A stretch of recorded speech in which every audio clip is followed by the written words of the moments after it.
No need for special effects, no need for fucking fancy keyboards, even though we're taking it back to the 80s, the era.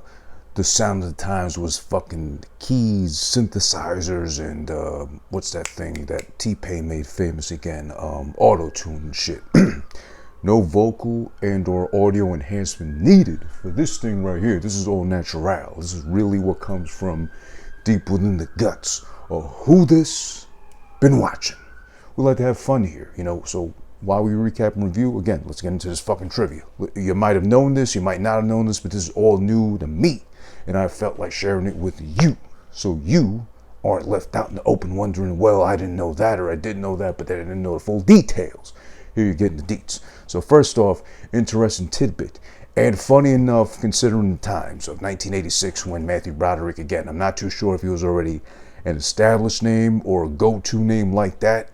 This would make me think not so much, because initially, as far as research is concerned, the role of, what's his name, Ferris Bueller. I'm sorry, I forgot. There are some funny names in this movie, so forgive me, I almost forgot the name of the lead character when it's literally in the fucking title, so pardon me for that. But the role of Ferris Bueller originally was supposed to go to, of all people, Johnny Depp. Now, let me speak my piece in regards to Johnny Depp. I'm a fan. Absolutely I am. From way back when. 21 Jump Street, Edward Scissorhands.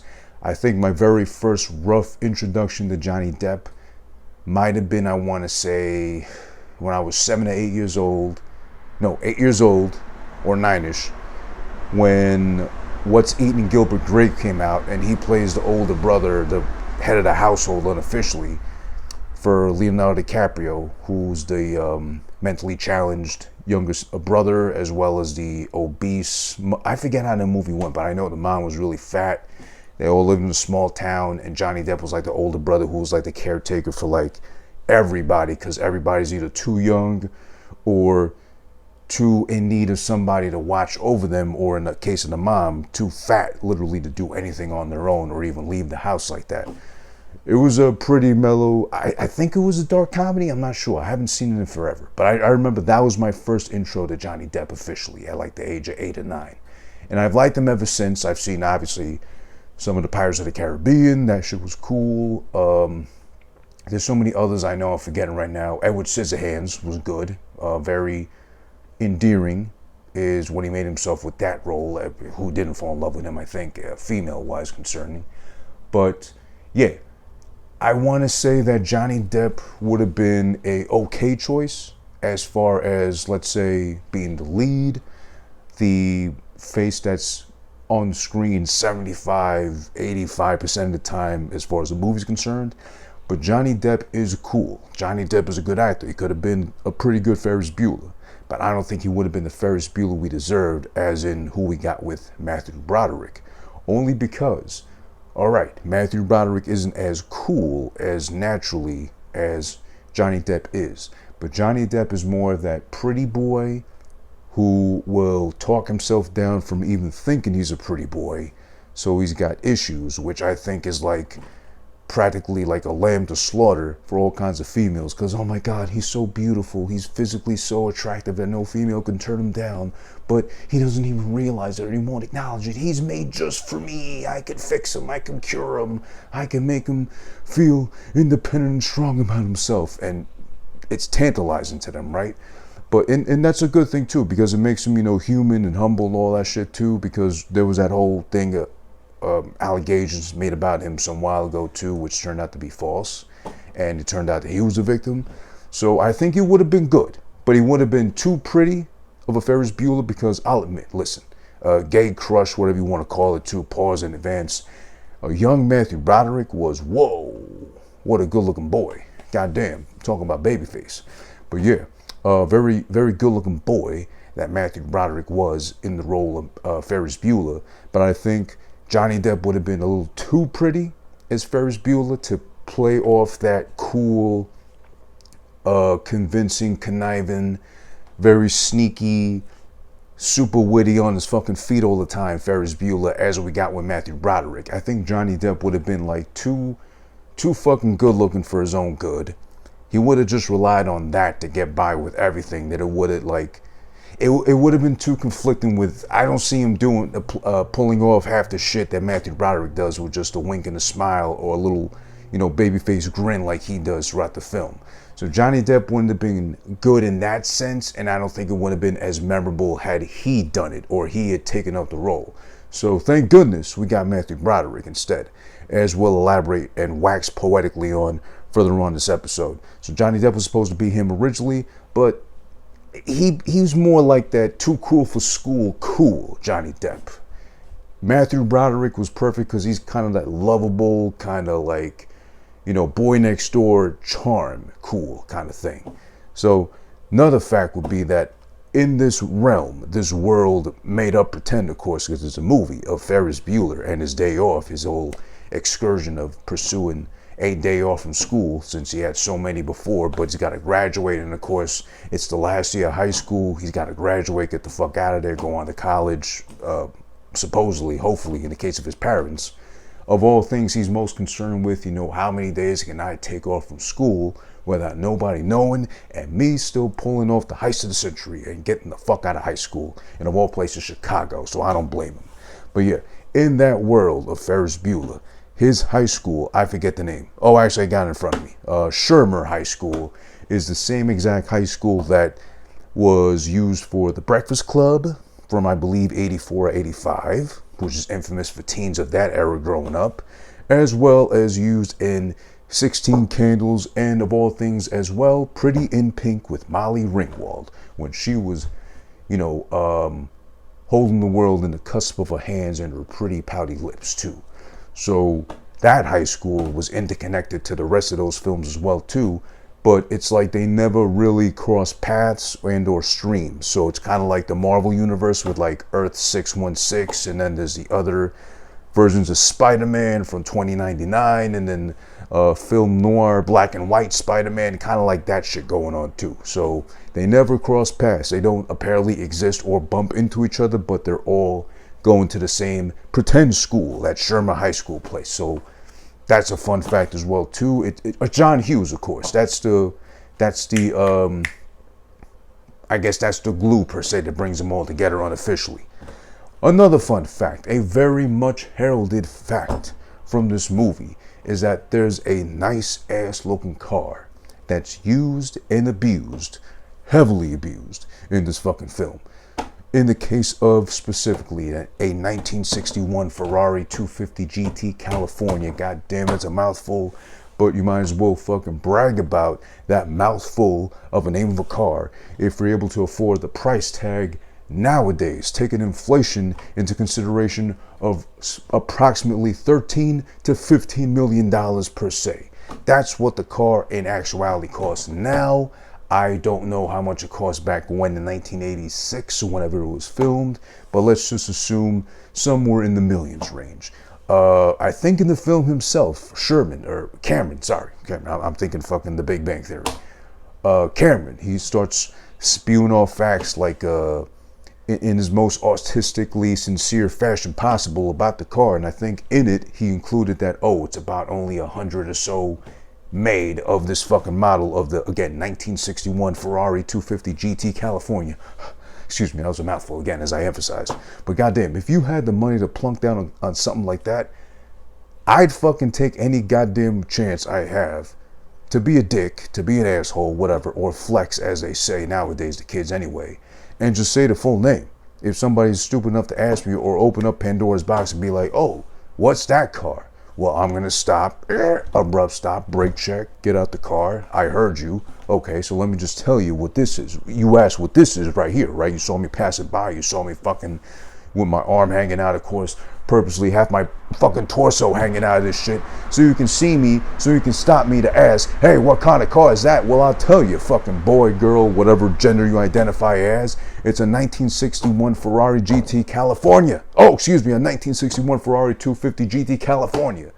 And if you want to buy one now, if you're in the market or so, if you got 13 to 15 million laying around somewhere, parents, trust fund, 401k, whatever, it could be yours too. Not this one, but maybe one of the other hundreds that were made, perhaps, maybe. So the whole fucking point of literally. Okay, listen. First off, in advance, Ferris Bueller's Day Off is about as white privilege as you can get, but it's endearing white privilege, because at least this is the mid 80s. You know, people were more concerned about being cool and enjoying themselves and having a good time, as is prominently featured throughout the film itself from start to finish. It's about an hour and 40-ish and change, but it's a comedy. And I want to say this was a good time in the 80s, mid to late 80s for comedy, because then you had, I want to say Animal House was like a little before this one. Then you had Eddie Murphy, who came in, of course, with his stand-up specials, and then, he got into movies and shit. Shout out to official Bad News Vaughn for joining the live, as well as Armand Theo. Shout out to you, bros. I appreciate you for chiming in and joining in on the live. We're talking about Ferris Bueller's Day Off.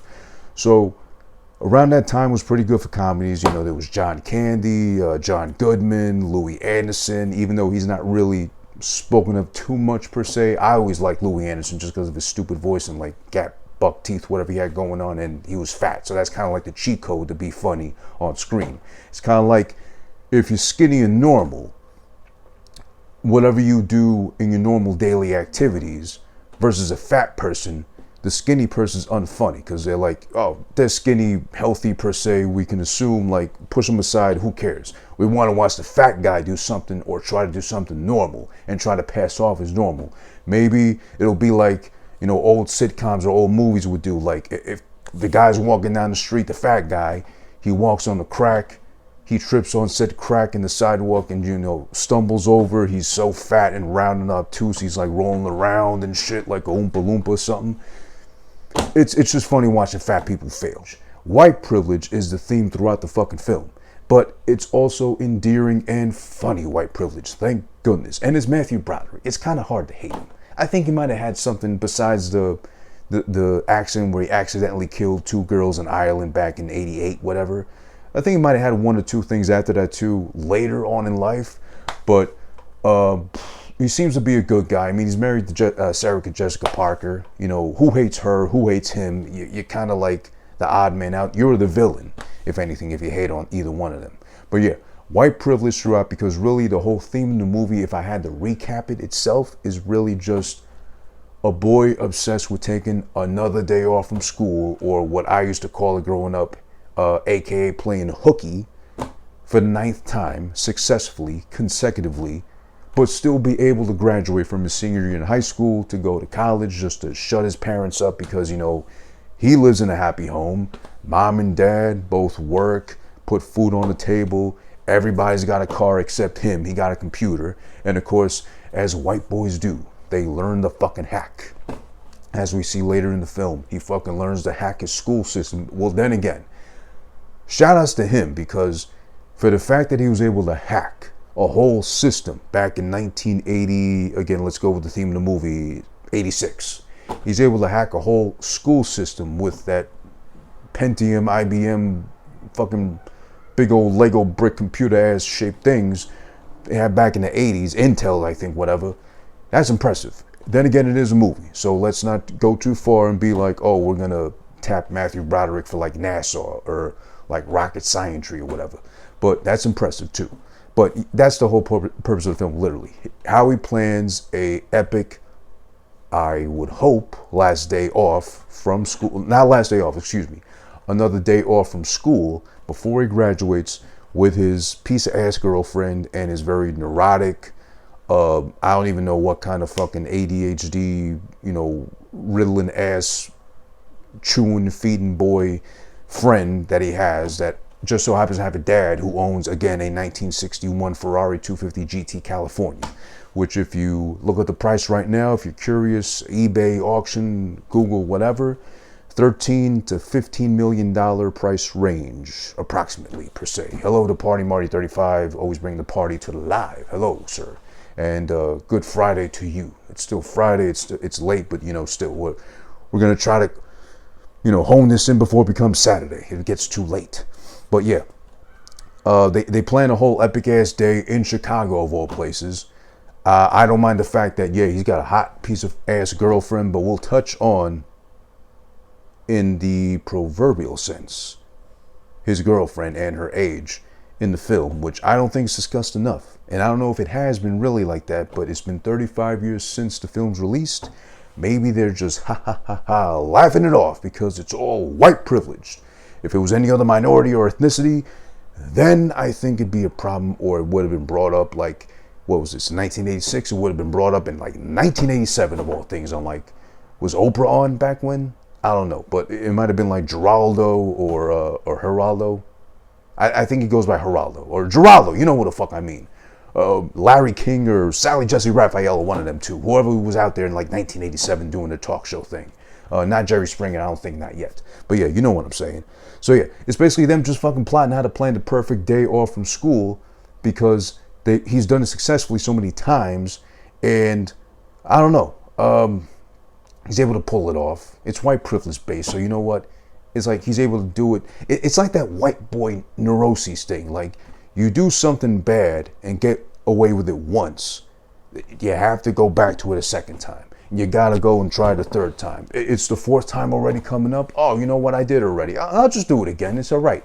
9 times this boy is cutting fucking class in his last year of high school where he's still going to be able to fucking waltz down the fucking aisle, cap and gown intact, get his fucking diploma, you know, do one of these, because it's the fucking 80s. They used to do that shit back when for no reason, to the fucking principal, or like, I don't know, maybe it was like 1986 or whatever. Maybe they were big into like mooning people, like pulling their pants down and baring their cheeks to the crowd or to the fucking teachers and staff and whatnot too, to say, yeah, I did it. Or what were they saying back in the 80s? Like awesome or rad. Tubular or some shit. I think that was like what the Ninja Turtles used to say, but still, you know what I mean.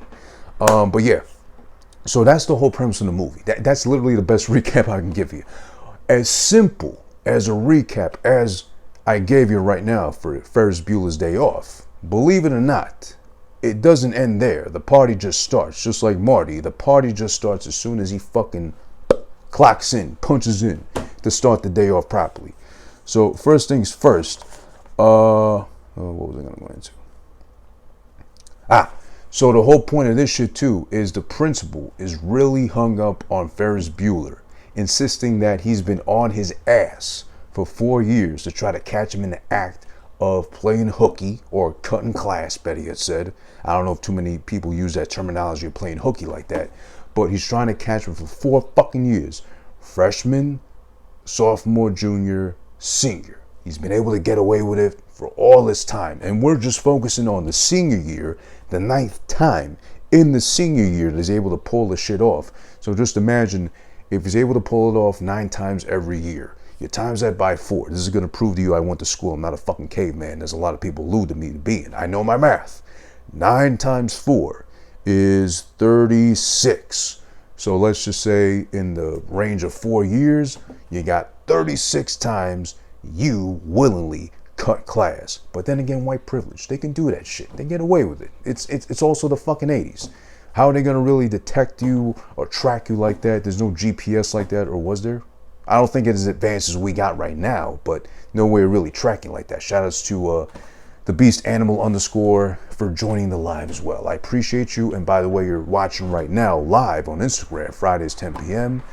Or you might be catching this on YouTube at youtube.com/who1 after the fact too, and or the audio version for your ears only on any podcasting platform of your preference and or choice. But getting back to it too. So yeah, the principal's on his ass. So his main concern, and I get it, as a principal, as the lead authority figure in the school, maybe the district, whatever. Well, no, he's a principal, so just of the school. He's worried about Ferris Bueller, of all people, being a very bad influence with his white privilege, with his dirty, cheap tactics, influencing, brainwashing the masses all around him, the student body, literally. And his worst nightmare may come true if they let fucking Ferris Bueller graduate. He get a whole fucking school full of Ferris Buellers. Everybody cutting class, everybody plotting and scheming, pulling off these elaborate fucking genius level heists of all things just to cut fucking school for the day. You know, why not be brave enough and take your whooping like a man afterwards and say, you know what, mom, you know what, dad, or if you're an ethnic minority of some sorts, which of course wasn't featured in Ferris Bueller until, you know, a very key point, which, you know, we're not going to touch on racism potentially or allegedly, nothing either. I'm not going to say that either about the film. It's kind of there. You can misinterpret it potentially, but still, it's not like any minority or other ethnic group could have gotten away with that too. But of course, it's Ferris Bueller. It's a fucking white cornbread family from Chicago, 2-parent household with a hating ass older sister. I think she was older, and a big ass guard dog who's of course black. He has to be a black guard dog because that's a scary dog, right? What about a Labrador Retriever? No, those are black ones. What about a Golden Retriever, right? You could have gotten that for the household, right? But no, you want to keep the household safe and keep intruders out of there, right? So you get a big black fucking Rottweiler to fucking guard the house. As the principal will find out firsthand too, as he's hot in pursuit of Ferris Bueller's ass to bring him to justice, or at least to get him to fucking get to school, admit his faults, and in his mind at least envision his ass getting whooped or punished, or I mean the worst thing, he's gonna get is fucking grounded, like no Nintendo for a week, dickhead, or something like that, or eat your vegetables or I'll cram them down your throat, you little shithead, whatever. I don't know what white parents do, because I dealt with a, you know, Spanish mother who beat my ass whenever I like even chew gum too loud, so I wasn't able to elaborate or really dream out loud these whole heist and scheming and plotting my way through life like Ferris Bueller did. As Cameron, his friend, alludes to a lot of times, Ferris Bueller can do just about anything. There's no stopping him because he's the fucking man.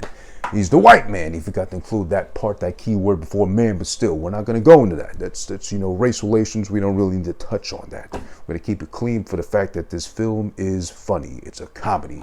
It's endearing from the 80s. It's Matthew Broderick. I mean, he's not thinking these things in his head. It's the film's fault, if anything, of over flexing the white privilege here. But okay. So then we go 5 minutes in, which is Ben Stein. I believe from the research I did, this might have been either one of his first unofficial appearances on film and or ever, perhaps.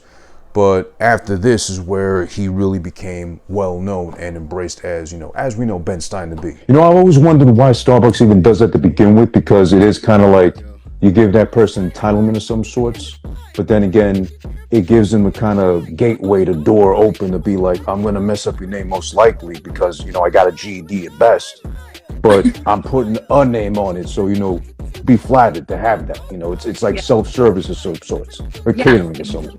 Just be thankful I fucking tried, you know? Yeah, it's like Ashley's kind of genius marketing, low key, but it's never successful as far as a name spelling, right? I was just gonna say that it's a great marketing plan, because whether they get it right or they fuck it up, people are gonna take pictures and talk like, oh, finally got the name right, or look at this, they botched it, they fucked everything up, never going back there again. But they're talking about it, so people will go back. But yeah, that was pretty funny. He was perfectly cast as a teacher, you know, droning on about who wants to chime in with economics? Who knows? Anyone? And then when he's taking attendance, you know, Bueller, a couple of times droning on until, of course, he doesn't answer. And that's where this thing pops off. You know, he's not in attendance. The principal knows already. Somehow, while he's taking attendance and looking at the fucking numbers in the Scantron, in the big-ass, stupid green lettering computer, he sees that the number of absences that Ferris Bueller has, 9, is slowly going down to 8, 7, 6 in front of his fucking eyes. And he got his bum-ass secretary who won't do nothing but laugh at his ass because he's a cuck, in her eyes at least. And, you know, Ferris Bueller, they cut to his ass. He's fucking hacking away at the school system and deleting his own absences from the fucking school record somehow, some way, of course, in 1986. But yeah, he's like next level genius, brainiac, fucking Einstein with a baby face, grin and smile practically. So he's able to get away with everything. Goddamn, he's like a goddamn genius. But yeah, that's Ben Stein talked. Let's see. Okay, so there's a funny part about Ben Stein. He's still droning on as a teacher, trying to give the lecture to the kids and all that too. While, of course, sore thumb, Ferris Bueller ain't there. There's a kid, and it's a really genius little funny montage. There's kids, you know, yawning with like their whole mouth wide open and stretching and trying to get through the fucking lecture like alive practically at this point. There's one kid who's got his face plastered on the fucking desk practically and drooling like a wildebeest practically all over his desk. He wakes up, it's like a little pond full of fucking drool. Reminding me of this one kid from, I want to say grade school and middle school. Shout outs to him. I won't say his name because, well, I haven't seen him in so long, so I don't know if he's even still alive or if he's watching this by now. So out of respect, I won't say his name. But he will know who I'm alluding to when I say this shit too. This guy used to fucking pick his boogers. I mean, this whole index finger, for visual purposes right here, as inoffensive and not fat as this finger is, this whole thing was practically crammed, like practically surgically attached to his left and or right nostril, whichever one he felt like picking, and deep diving in, like excavating, like fucking digging for fossils. By the way, hashtag doubt dinosaurs is what I'm going to try to make trending. He was in the deep diving, fucking where in the world is Carmen Sandiego? She must be up there somewhere in his brain because he was digging up there so deep. And when no one was looking, or he thought no one was looking, I saw him at the corner of my eye. He would just fucking wolf down the whole fingertip full of boogers. And on top of that too, this boy, I don't know if he had sleep apnea at that age too. Being so young, it's kind of cruel to do so or to have, period. But he'd fucking knock out in the middle of class, like head on the fucking table, and snore on top of that too. We'd have to tap him on the fucking desk, his elbow, or the fucking teacher would have to get so irritated and be like, Peter, you fuck. Well, not the fuck. In his mind, he'd say the fuck part, but Peter, whatever, to wake his ass up. Then he'd wake up also like, I'm sorry. I was paying attention, I swear, whatever. Funny enough, though, he would make the honor roll. He was one of the, what do you call it? Like, he'd make the honor roll. He'd be like on the dean's list, whatever you want to call that shit too, every month. But he'd be fucking be falling asleep during half the class. He'd wake up to a fucking pool, a pool of drool, and he'd be slobbering. And I forget if I made the joke or who made the joke, but we'd always joke about, oh, he was just making out with his textbooks. That's how he made the fucking dean list every time, because he would drool. He would use the textbook as a pillow, drool on that shit, and wake up with half the face of like slime dripping down half the fucking side of his face. Like, I was paying attention, I swear, whatever, and just trying to like flick it off. But meanwhile, he was like, again, as we joked, making out with his textbooks. But yeah, that was Peter. Shout outs to him though. I said his name. I shouldn't have, but you know, he knows who he is, and I'll leave it at Peter. If anyone else in common that we know knows is Peter, sorry, but you know, you kind of did it to yourself by doing it, period. And again, white privilege too in his case as well, as you can assume. I like this other shit too, actually, like about 13 minutes in, as Ferris Bueller is really elaborating this big scheme of how to fucking get every angle covered possible. As far as if they call a house, he's got like tape recorders cued to fucking play a certain message. If they ring the bell, same thing, tape recorder to play a certain message to fucking convince the people he's home alone, sick, leave him alone, don't bother him, whatever too. He's calling kids on the payphone and having them all like in a line, talk them on the phone so he can pretend to like cough and sneeze. But he's got a whole fucking keyboard, a digital keyboard, like hooked up with sound effects cued on each fucking button and hitting the cough, sneeze, achoo, as needed, on point, on cue. This made me think of some Kanye shit. That's absolutely some shit that Kanye West tried to pull off too in Chicago, since Ferris Bueller was from Chicago as well. Maybe Kanye didn't want to go to school. He had his fucking keyboard rigged up and playing little sound effects and drops too of like coughing and sneezing. Try to do that with, you know, the principal on the line. And they probably told him, you know, Kanye Omari West, get your black ass to class. Because, of course, that's white privilege shit where you could pull that shit off and everybody's dumb enough to believe it. If you're black, if you're minority, whatever, no one's buying it. Because everyone's going to doubt the minority/ethnic genius capacity levels. So you would have got caught if you're anything but white. But, of course, Ferris Bueller, white privilege, he got, you know, away with it clean cut.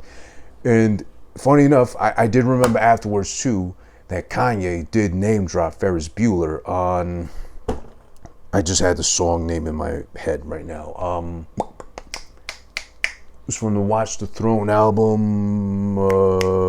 I forget. but maybe it'll come to me later. But something along the lines of, I need a day off. I'm gonna call Ferris up. What did he say? I forget, something like that. But he was mentioned. He fucking named his ass.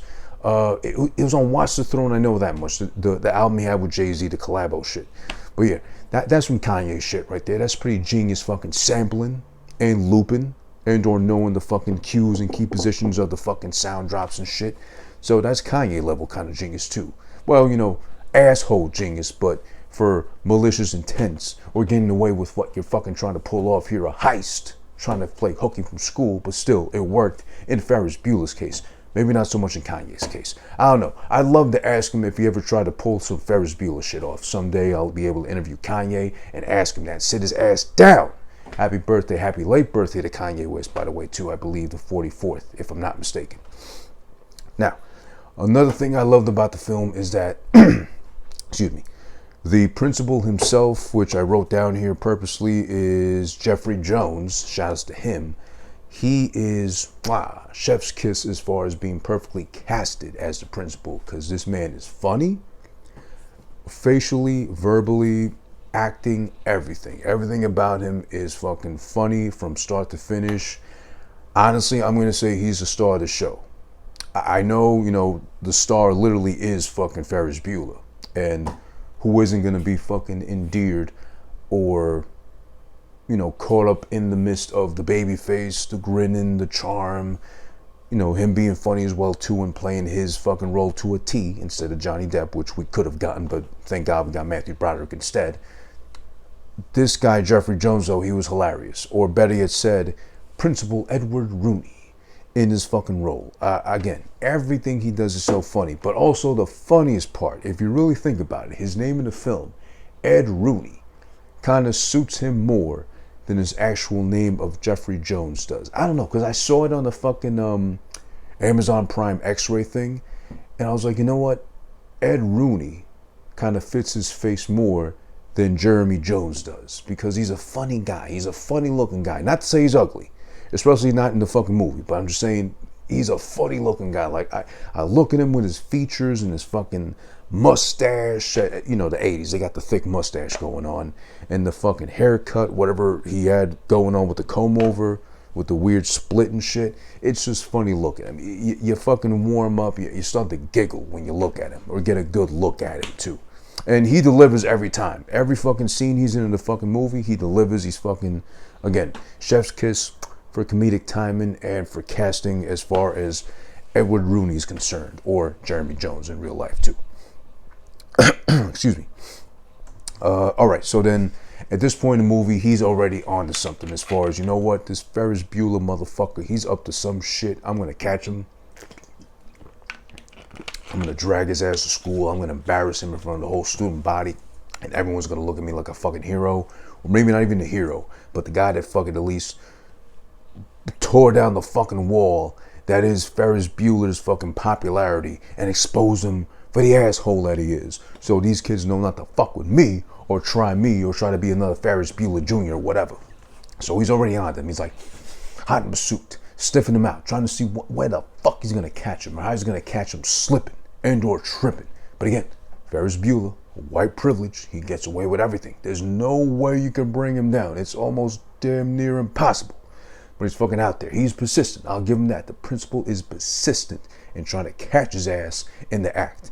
So, as we get into that too. So this leads to fucking where Cameron and Ferris are at Cameron's house, more specifically his dad's garage, to look, drool over, and fantasize about what it would be like inside that 2016, that 1961 Ferrari 250 GT California. I didn't even have to look at the notes this time, thank God. And thinking about how sweet of a ride it'd be too, and awesome it'd be to use.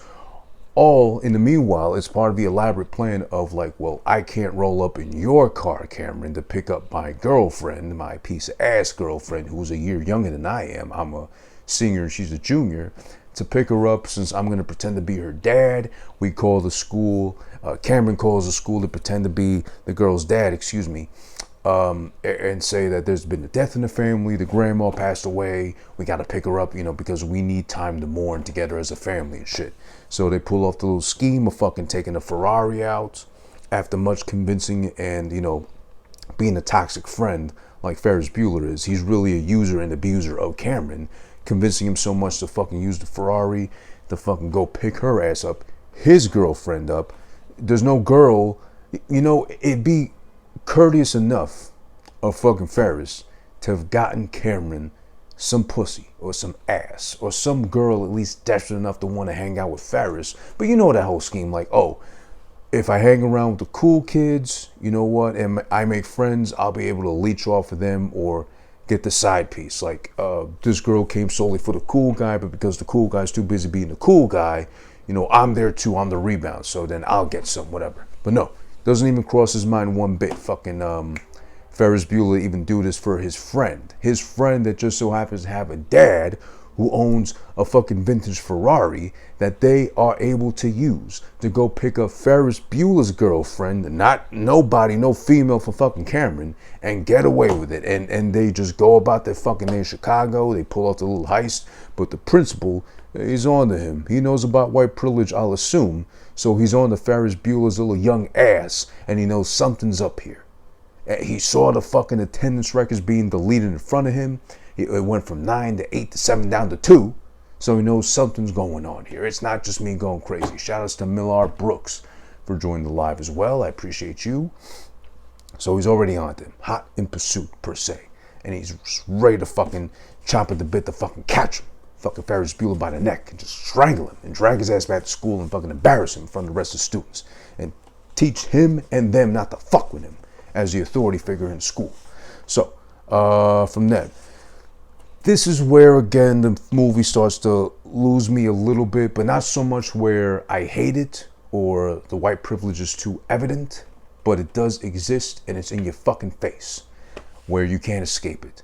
Where he rigs a dummy, Ferris Bueller, he rigs a dummy in his bed with a whole pulley system with a trophy involved so that when the mom, who just so happens to be like, you know what, I'm going to check on my little fucking school cutting angel, which I know nothing about him cutting school, but he's a little angel to me in my eyes because I'm white and I'm privileged and so is my son and he can never do anything wrong. I'm going to check on him in the middle of the day because he called out sick and he convinced me he was sick. I'm going to check on my little angel, make sure he's okay. He doesn't need anything. He doesn't need any embracing or anything else being tolerated of his fucking misbehavior and hijinks. Checks on him. He has a dummy rigged. She opens the door. He's got the sound system rigged up to be like snoring, infinite loop and shit. She pulls the door. The dummy is like covered by the bed sheets or the blanket. It turns. Every time she pulls the door again, it turns as if he's turning because he subconsciously heard her open the door and shit.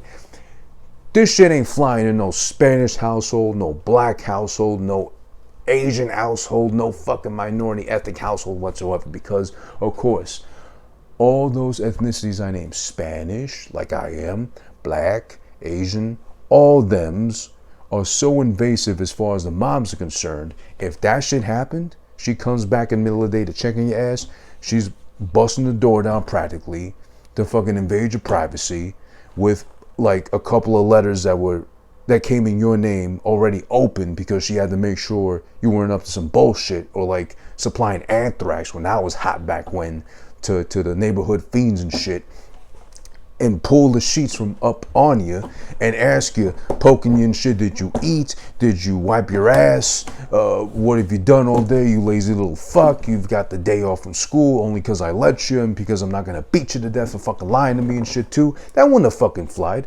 And that's fucking like what? 20 something minutes into the movie.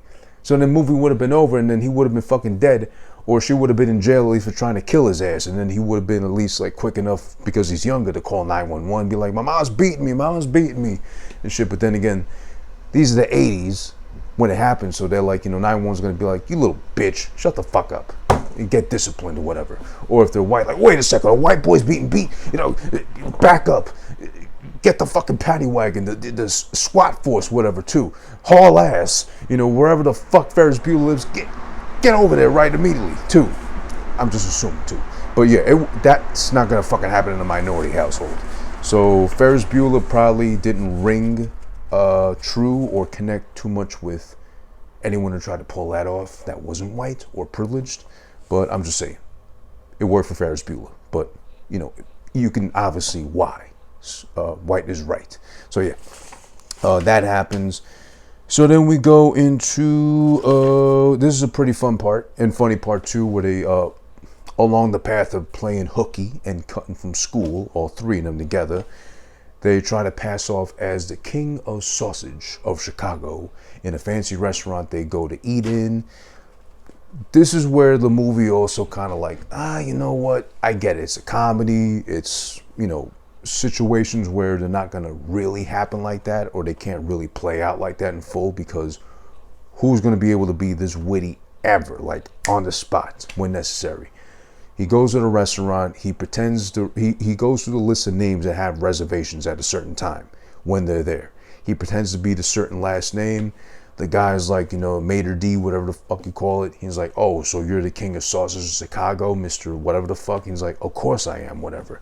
So it's a little too genius, because he's like, oh, if you don't believe me, you want to call the cops on me? I'm white, by the way. You shouldn't do that. But okay, you want to call the cops on me? Go ahead. Dials 911, gets him on the line. Something happens where he says some shit to get the guy to go over to the other phone, whatever. The other phone rings. He picks up from the other side of the restaurant. The friend Cameron pretends to be a fucking police officer when he checks on the other line to see if the police really called and shit. But meanwhile, the guy calls the girl. The girl picks up the line, his girlfriend, and pretends to fucking describe who the sausage king of Chicago is, Ferris Bueller. So that means he's got a big fucking dick, apparently in her world. He's rocking it, at least. And the maitre d' is like all confused. He checks the line. The friend's still pretending to be a fucking officer on the other line from 911. He goes back and apologizes, sits their ass down. And next thing you know, they're fucking eating a full course meal at a fancy ass restaurant in the middle of the day. And they run on the fucking bill on top of that. So white privilege all over the fucking place. I mean, listen, you got a pretty ass girlfriend. You got a fucking neurotic, psychosis riddled fucking friend too as well. So I'm sure no one's going to really give you a lot of trouble. But this is the 80s. I'm sure someone would have said something perhaps. But then maybe they didn't want to trigger even back when. So I don't know what's going on here too. But it's a little too fucking elaborate of a scheme to pull off, because he's immediately thinking of everything on the fly. I get it. It's a movie. But of all people, white people ain't that witty on the fly or at the drop of a hat. I mean, listen, quick to complain. Absolutely. You people take the fucking cake, and it's probably white too. But quick to fucking think like that on the spot and pull off master schemes like that, only in the movies. So absolutely debatable in real life scenarios, white people. But yeah, then you go to fucking the principal. Funny fucking guy. I love this guy throughout the fucking movie. He's hilarious. But then you get to the point where he's in the fucking midst of the hunt. He's knee deep in it. He already went to the fucking house. No, this is before he goes to the fucking house, actually. He's on hot pursuit. This is the funny part. He pulls up to a random pizza spot, which I'm assuming he went to because I guess most of the students probably visit this particular spot. He goes there. He's trying to fucking pan out the scene, trying to scope and see, maybe I see, his neurotic friend, his piece of ass girlfriend who's a year younger than him, so technically a minor, and or Ferris Bueller, more specifically, pulls up on a fucking girl who's got a haircut similar to his, says in French, what's the fucking, I wrote it down, Les joies sont faits. The game is up, your ass is mine. As the person still turned around, but it turns out to not be Ferris Bueller. It's a very pretty looking girl with a boyish like haircut, which I guess was big in the 80s, whatever too, which is cool, which is fine, whatever, but it really convincing from the back as far as being a guy with a haircut. Turns around, takes a big swig of her fucking Pepsi, I'm assuming, through the straw, and spits in his face. Isn't that considered assault technically? But okay, whatever, we'll leave that alone, because this movie is full of white privilege, of course. There's no fucking wrongdoing, because, white is right. They get away with everything. So then a funny part is, after that was pretty funny as well, too. You have to watch it to appreciate it. But he goes up to the fucking pizza maker, chef guy, whatever. He's watching the Cubs on TV. Ferris Bueller, of course, made his way over to the fucking Cubs game in Chicago. Catches the fucking foul ball. keeps it with him. He's got his pretty ass girlfriend, got the fucking foul ball from the Cubs game, got his fucking crazy ass friend who's got a fucking hole of a Ferrari and shit too. He's fucking there, he's checking it out, and he asks the fucking chef, you know what, about the Cubs game. He's like, oh, who's winning? And the fucking guy tells him, oh, it's 0-0, 0-0. Oh no, I fucked it up, sorry. He asks him what the score is. The guy says 0-0. He says, who's winning? The chef doesn't know what to tell him. He's like, the Cubs, which is false, because if you know Chicago, if you know baseball, if you know the Cubs, better yet said, the Cubs are winning, ... Said no one ever. Not even fucking, what's his face, the announcer from the fucking Cubs, Harry Carey. You know, Cubs win, the Cubs win, or whatever. Like Will Ferrell always did a great impression of his ass. No one ever said that about the Cubs, just like no one ever said that about the Mets. The Mets are winning, the Mets are winning. Not for long, they're winning and being fucking losers. Yeah, represent that all day. Big fucking L on the Mets fucking head right there. The Mets, Mr. Met, the fucking mascot for the Mets, should just be a fucking gigantic L with legs. If they want to keep the color scheme blue and orange, that's fine too. I can manage with that. And I'm a Queens boy, born and raised. Listen, I wear the Mets shirt because you know what? Black is slimming. It makes me look a little thinner. I take that and I abuse that advantage.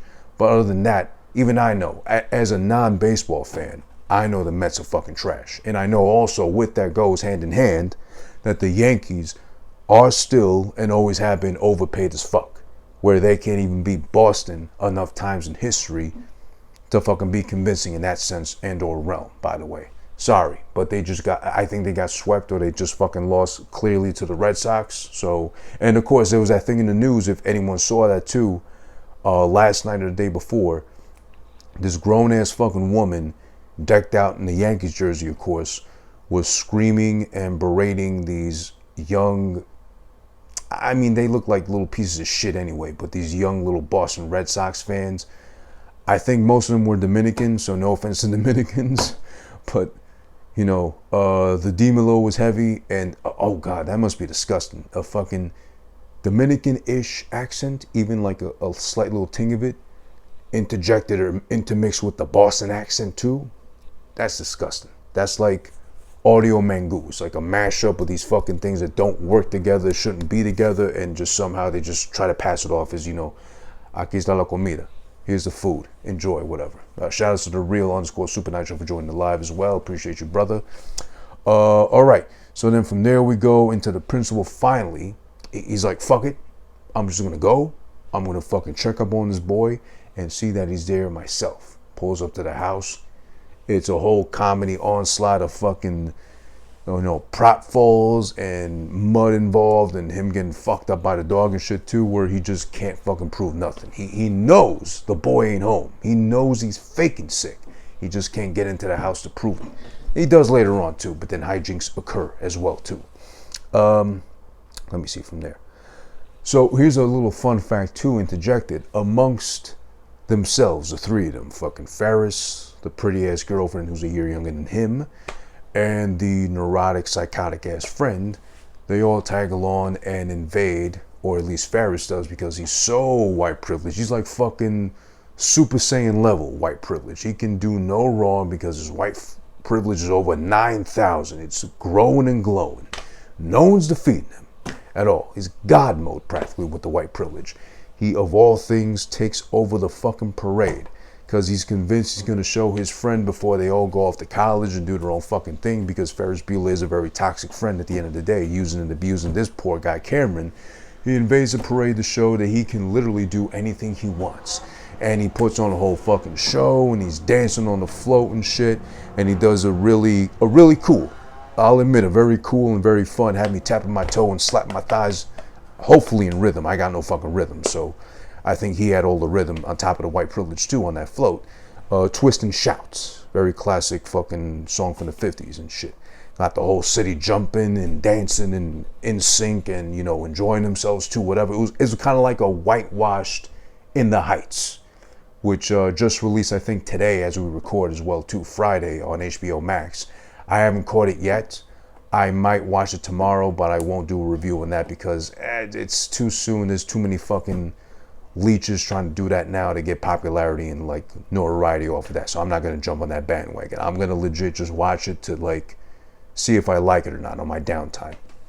So yeah, like a whitewash in the heights practically. Everybody's jumping and jiving and this and that, whatever. And yeah, he just takes over the whole fucking thing. Two things about the parade scene. Apparently, from the research I did and a couple of articles I did read, confirmed the same thing. Apparently, that wasn't for the movie, the parade. That was a legit, in real life parade that was going on while they were filming. And they just so happened to interject themselves into the parade because I guess, Matthew Broderick, a very young, baby face, very cute Matthew Broderick, I'm not no shame in admitting that, was convincing and endearing enough to take over and interject and take over the parade himself. And or what, people say it's a movie back in the 80s. Oh, I want to be on it too, or in on it too as well. Even if I'm there for a split second, I'm in the far fucking back right corner, you can't fucking make me out, but I can still tell, the girl I'm going out with in 2 weeks, hey, I was in Ferris Bueller's Day Off. You see me right there? Yeah, look, whatever. So that was apparently part of that shit too. But also, the parade scene, everything that builds up to this moment up until now, shows that the film must have really been an overall very fun experience to film because everyone's genuinely enjoying themselves. Obviously, it's a movie being filmed. Who doesn't want to be part of a movie, a big fucking movie? And depending on his star level, Matthew Broderick, I'm sure he was famous back then already, but I don't know how big and or famous. You want to be part of a fucking movie. So everybody was enjoying themselves. It's very evident here. The vibes is overall just fun. The mood is set as far as having fun while filming the whole thing. The parade is proof of that too, because they genuinely got people cutting the fucking construction guys and people in the crowds or whatever, babies jumping for joy as he's doing the rendition of fucking Twist and Shout too. The whole city's fucking practically having fun at the expense of Ferris Bueller.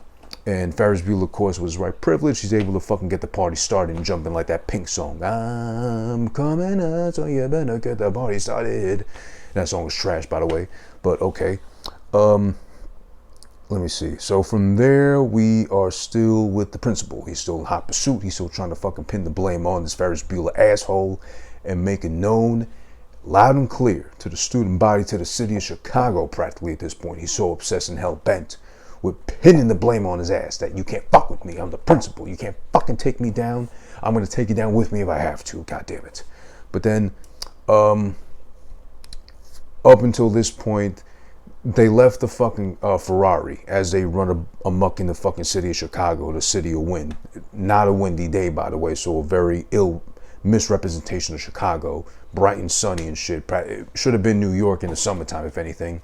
But yeah, they left the fucking Ferrari in a parking garage with a sleazy Italian, Spanish sort of looking fucking guy with like gold teeth and chains and shit.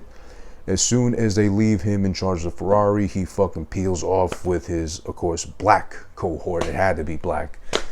Jumps in the fucking ride and they just cruise the fucking city the whole time, which presumably might have been like 3-4 hours, whatever, who knows how long, because Ferris Bueller's got to be back home by 6, because his mom said, I'll be back home 6 sharp, motherfucker. You better be back there too, goddammit. But we're all about white privilege, so even if you're not there in bed, no one's getting in trouble, especially not you. Maybe your lesbian sister or something like that, but not you, Ferris. You're my little angel. They fucking peel off in the Ferrari. They're driving the whole time. So when they pull out, when they go back to the garage to pick up the shit and they're ready to take that shit back home, they fail to realize that the couple of 100 miles originally on the car has now gone up to like 2,000 something, because these boys were joyriding the city. They were fucking popping wheelies and making the car go sideways like you used to do in like Grand Theft Auto San Andreas with the fucking lowrider shit. And just there was this one part where they fucking queued it up beautifully where they hit a fucking speed bump. They're in midair, and in the background playing is the fucking Star Wars theme too as well. It was pretty fucking sweet. So once the neurotic ass Cameron, that's his name, right? Cameron? I got it right till now, Cameron, realizes after Ferris realizes that it's like way too many fucking miles on the odometer, he goes into a comatose state, this kid Cameron, because of course his dad's gonna kill him for having so many miles on the shit, and they don't know how to rig an odometer to fucking take back the miles they consumed. So then that turns into a whole thing. They gotta fucking figure out how to do it and shit too as well. That made me wonder if you had any sort of luxury vehicle. I mean, listen, you can consider a Benz, a Beamer, BMW, anything of the sort is luxury and or special. But I'm talking about if, let's say, like they had a fucking vintage Ferrari, pull into a parking garage and leaving it in the hands of a sleazebag like that. Let's say this past week, oddly enough, right here in my neighborhood in Queens, I've seen 2 McLarens. One fucking murdered out all jet black, and the other one today, earlier actually, on my way to the supermarket, was a color combo of fucking sky blue and Pepsi blue, which was just beautiful. A McLaren, by the way, starts at like 300,000 brand new.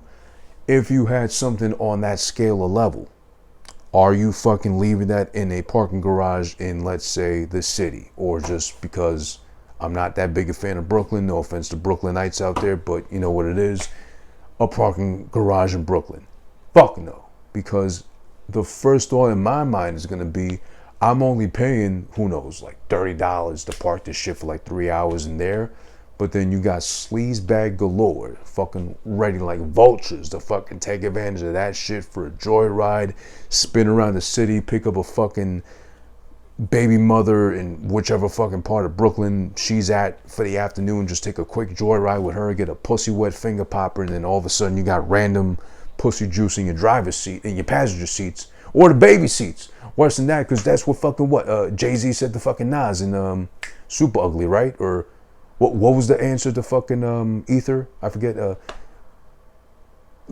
Skeeted in your Jeep, left condom in the baby seats, whatever. And the fucking shit that Jay-Z's mom made him apologize for the day after on Hot Nights. I'm like, yeah, I'm sorry, Nas. I ain't mean it. I was just trying to be mean because he was mean to me first. So, I tried to take it a step above with the meanness. But, my mom said I had to apologize. So, I'm sorry about that, Nas. Smarten up, Jay, in this case. Yeah. You know what I'm saying. But, yeah, I wouldn't trust a fucking luxury car like that in a parking garage in any city, in this case, too. Just for that fear. And I reckon, too. So, also, now, hold on a second. Now, here's the weird part. Now we fast forward to like they're trying to like remedy their neurotic ass nervous friend who's like losing his mind about fucking fixing the odometer on the Ferrari. I forget how, but it just came up that I think he was the one reminiscing. He tried to drown himself. They saved him from the fucking pool. He comes back to life after that too and shit. He felt liberated while practically dying, purposely staying at the bottom of the pool, wanting to die, apparently. I think he brought it up that Ferris is in his senior year of high school. He is too, his friend, of course. But the girlfriend, Sloan, I think her name was, I want to say Sloan, yeah. She's in her junior year. Now, this is the part I was alluding to earlier in the episode today that we're recording right now, where I don't know if this was ever brought up like that or too often per se, because who's really thinking about it? But I have seen it on forums where they were listing off like the list of crimes, petty or not, that were committed throughout the film. Be it Ferris Bueller or the principal trying to break into fucking places and or, getting parking tickets and whatnot. But one of them, I was like, wait a second. The age difference is there and it's kind of evident. So are we potentially talking about statutory rape in this case? If they're in love with each other, sure, they're a fucking happy, young, beautiful couple. But if they're fucking, and they're absolutely, someone as slick and as conniving and as fucking manipulative and as toxic as a friend as Ferris Bueller is, he's absolutely having a girlfriend, and absolutely as pretty as she was, he's absolutely fucking her. There's no fucking compromise there. Like, oh, we're gonna wait till we're married, whatever. He does say that, and he does say that early on, like, oh, let's go get married. What if we got married today, whatever. But I think that's why then, because she's a year younger. He says clearly, we got the summer to look forward to graduate, and then we're off to college, separate schools, whatever. But then she still got one more year to go once summer's over. So I was like, oh, because at least from what I remember back when, and when I was growing up too, once you hit your senior year in high school, depending on where you were born, when you were born, sorry, I think like June-ish, January, June-ish, you were like 18 already. You were 18 in your senior year. Junior year, you'd be 17.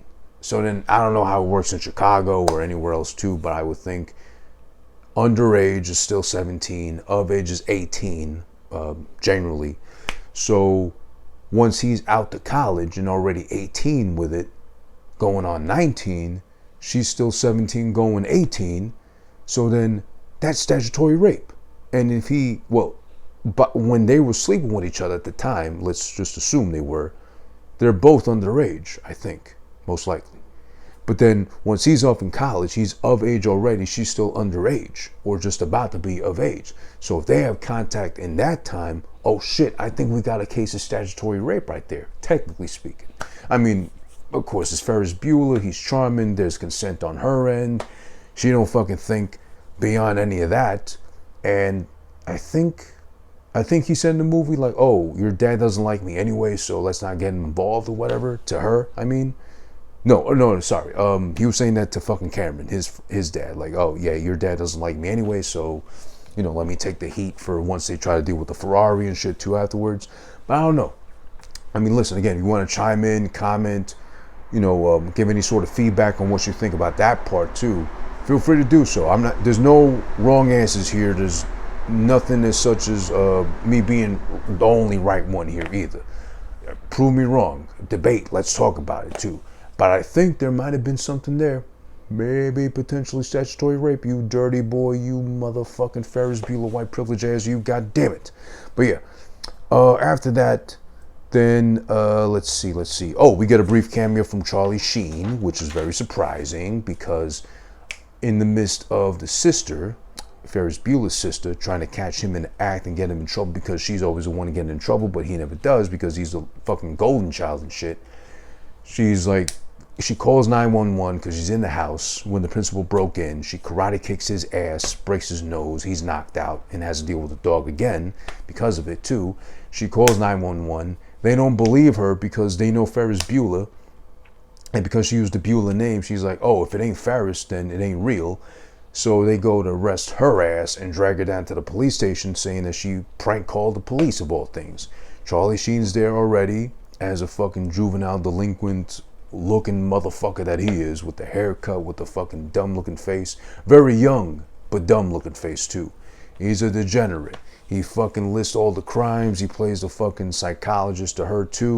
Next thing you know, the mom finally makes it down to the station to pick her ass up and take her home. She's making out with the bad boy. It's the bad boy thing all over again. The girls can't help but love the bad boys. And yeah, Charlie Sheen was, of course, doing his bad boy thing, I guess, forever and ever. Everyone remembers Tiger's Blood and fucking, what was it, chicken dinner, whatever the fuck he said. But Tiger's Blood was a big thing he was saying too. If you didn't, or if you couldn't tell by now, this is a Tom Green movie. You make it to like, 7 minutes in, no pre-warning, no speed bumps along the way. He goes right into jerking off the horse, as you mentioned too already. Yeah. Which is, he stops everything in the middle of the road just to fucking scream, because he's so shocked at seeing a horse getting like erect, and he has to jump in and help out, help him get off. Far over. I'm gonna be a farmer, yeah. Daddy. Look, Daddy, I'm a farmer. Look, Daddy. Daddy, are you proud? Yeah, that scene is totally fucked, and I feel like it's really inappropriate. Yeah. And it takes a special person to find that funny, but like, I love it. The horse segment, that's so funny. So finally we come up to the part where they make it to Cameron's home, more specifically Cameron's dad's garage where the Ferrari was in the first place. They put a fucking brick on the gas pedal and put it in reverse, thinking that, if we put it in reverse, the odometer will go backwards, and it doesn't. So then Cameron's like at the point where, you know what, I'm tired of being a pussy. I'm tired of being scared of my dad, what he thinks, because he loves his car more than his wife, more than me, doesn't care about any of us. He just cares about his prized possession, fucking Ferrari. Again, we have to emphasize the 1961 Ferrari GT 250 California, was it? God damn it. 1961 Ferrari 250 GT California. Almost got it, but close enough too. It's been long enough since I fucking said a mouthful like that. But yeah, he's tired of being a pussy. He's like, you know what? I'm tired. I can't have it no more. I can't take it no more. And just starts kicking this shit out of this fucking Ferrari. Now, by the way, too, it's not a fucking actual Ferrari they destroy. Thank God. It was a couple of replica / prop Ferraris, 3 in total that they use to, or in the case of when they come to this part where he's destroying and kicking the shit out of the fucking Ferrari, like just kicking the fender, the bumper, the hood, all that shit too. And he's done. He's like, you know what? It's already dinged up. The odometer fucking reads what it reads. I'll just fucking take the blame. I'll deal with my dad. He's got to fucking calm down and realize he's got a son, not just a car collection to come home to at the end of the day. Gives it one last fucking kick, because of course it's a comedy. All the hijinks have to occur even up until the end of the film. Gives it one more swift kick, and that shit just goes whoo, right out the back of the glass fucking garage of all things needed. Goes out the back down a little fucking hill and gets completely demolished. That car is fucking good as gone. You know, whatever fucking millions from back when in 86, inflation today, 2021, would be like $13-50 million worth. Straight down the shitter. Car's gone. At this point, he's like, you know what? He's fucking silent. He can't believe what happens. Finally though, toxic ass friend Ferris actually fesses up to, you know what? I did this. I made you take this Ferrari out for a joyride. You didn't really have to do that. I made you because, you know, I'm that toxic, abusive, manipulative, that big a user of a friend where I made you take this car out. So I'll take the blame since your dad doesn't like me anyway. He'll chew me out. He'll fucking whatever they got to do. Whatever white people do amongst themselves, if like his parents don't just end it at just grounding him, maybe he'll have to do like the yard work for like a month or something like that, and then, you know, that'll pay the equivalent of the damage done of a destroyed, no longer existent vintage Ferrari. Again, a 1961 Ferrari 250 GT California. Did I get it right? Yes, I did. Okay. So yeah, done deal with that, right? No harm, no foul. But then he's like, you know what? No, I got it. I'll take care of it. It's on me. Fuck it. I'll take the heat for it. You're good. Take your hot ass underage girlfriend and get the fuck out of here and live your lives. I gotta stop being a pussy, and I'll deal with that man, my father, myself. See how white people solve things? It's all fucking beautiful at the end of the day. So they run off. And of course now they fucking say, I love you, baby. No, I love you more, baby. No, I love you, baby. You give me a wonderful day in Chicago in a fucking vintage Ferrari with your crazy ass friend having to deal with his ass all day. But still, it was fun playing hooky with you. Yeah, babe, but I love you more because you're underage. You're 1 year younger than me. You still got to be in high school. I'm fucking 1 year deep into college, wasting my parents' tuition money that they put towards me and my dumb ass not going to college for any good reason but to fucking waste time and money. But I still love you, babe, because I did it all for you. The heist, the Ferrari, the fucking everything too, and driving my friend even more crazy and probably getting him killed by his dad. But I love you, babe. I love you, babe. Mwah, mwah, mwah, mwah, mwah, whatever, too.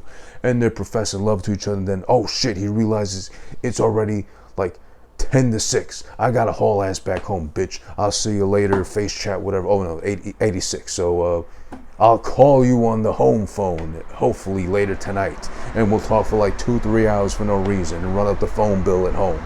But my dad's white too, so he's at home, so he won't care if I talk on the phone all night. But my lesbian sister, my troublemaking sister, making out with a bad boy sister at the police station sister, yeah, they'll fucking shit all over her. So then, this is a pretty cool scene, and I've seen it done a bunch of times, as I'm sure you guys have seen done a bunch of times. The most recent, I think, was Spider-Man Far From Home? No, for Spider-Man Homecoming. Towards the end when he's trying to make it to the house party or something like that with the cute black girl. But yeah, recreated practically, scene by scene and shit. But this is the first time it's done. And again, this is further proof of this film taking a risk as far as having fun and being innovative, because the music cued, him jumping and leaping through backyards, weaving his way in and out of houses, barbecues, talking to the girls in bikinis in the backyard, jumping, diving off trampolines, running alongside cars, cutting corners, evading everything possible to make it fucking home clear, basically at the back door of the house, to fucking make it home free, to get caught by the principal. But the sister's already home. She sees what's happening and she fucking saves his ass, despite her hating on him for fucking being able to play hooky all the time and getting away with what he wants all the time too. Nope, she's there to make the save regardless. So he fucking bails him out. The principal left his wallet as he fucking busted inside the home. She's able to identify him and fucking blackmail him, saying, "Hey, principal dickhead, you forgot your wallet, by the way, wink wink. So do you really want the smoke?" He stays silent. She gets locked out, pursued by the fucking dog again. The dog at this point probably humped him to death or whatever, so he's like half a man before the movie even fucking got over with and done. That's Ferris Bueller's Days Off. He makes it home clear, right in the bed, like nothing happened. Parents check on him. "Hey, my little angel, I was so concerned. Thank God you're such a good boy. How'd it go today?" And then dad, of course, like, "Hey, champ, you're wonderful. You're white. You'll be good for the rest of your life. Enjoy. Have a great night, whatever, and I'll see you when I see you. We'll go to gun range or something later on the weekend if you continue to be a good boy, of course." But yeah, shit like that happens. The whole movie is pretty fucking funny. That is Ferris Bueller's Days Off. Ferris Bueller's Day Off, excuse me. Forgive my New Yorkness for taking over at that part.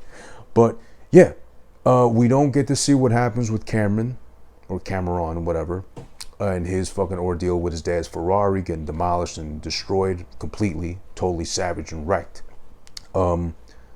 Also, another fucking risk. I wouldn't say risk, but something new and innovative, which we don't get with movies nowadays too much because they're too busy remaking or fucking rebooting or sequel, prequel, extended realm universe branching out of whatever fucking popular franchise they got left to fucking whore out like that. Again, and I'm surprised they don't fucking do this, or they haven't done it much at least. If you have examples or you can point out who else has done this, please let me know. They play a whole full scene that really ends the movie alongside the credits. So as long as the credits run, which it isn't too long for anyway, we get a whole fucking last scene to really fucking seal the deal, close the movie off of the principal walking his ass home, or I'm presuming walking back to school, getting picked up by the school bus driver who offers to give him a lift back to school and shit. He gets on, it's funny, the music playing too as well. He's beat up, he's got mud, shit on him, blood, all that too. Suit's kind of intact, so he's still proud enough to like kind of fix his tie and shirt, get on the fucking bus and sit down next to the fucking nerd all the way in the back, the one empty seat on the bus, who offers him a gummy bear who's been in her wallet, in her dress pocket, whatever, and warm and gooey. Takes it, flings it at the fucking nearest kid. He sees on one of the seats that fucking, what's his name? I forgot already. The principal's name. He bites or whatever. So he's just predetermined to go on with his day, what's left of it too, knowing he's been officially defeated by fucking Ferris Bueller of all things, and or more importantly, white privilege, which I'd assume he has too, but not to the extent of Ferris Bueller. From a 2-parent household, big ass house in Chicago. No fucking car of his own, but a computer that he's been able to master and manipulate like that. Been able to falsify records by hacking into systems back in 1986 and deleting public records. To his advantage, of course, because he's white and privileged. But again, that is Ferris Bueller's Days Off. So for this case, I based a whole new rating system off the ears alone.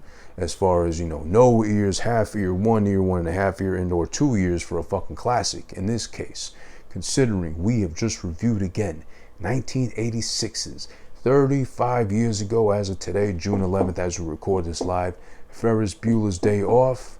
God damn, you know what? I've only given this one time before, and I want to say it was Kung Fu Panda 3. Might have been rather a controversial rating to give it, but you know what?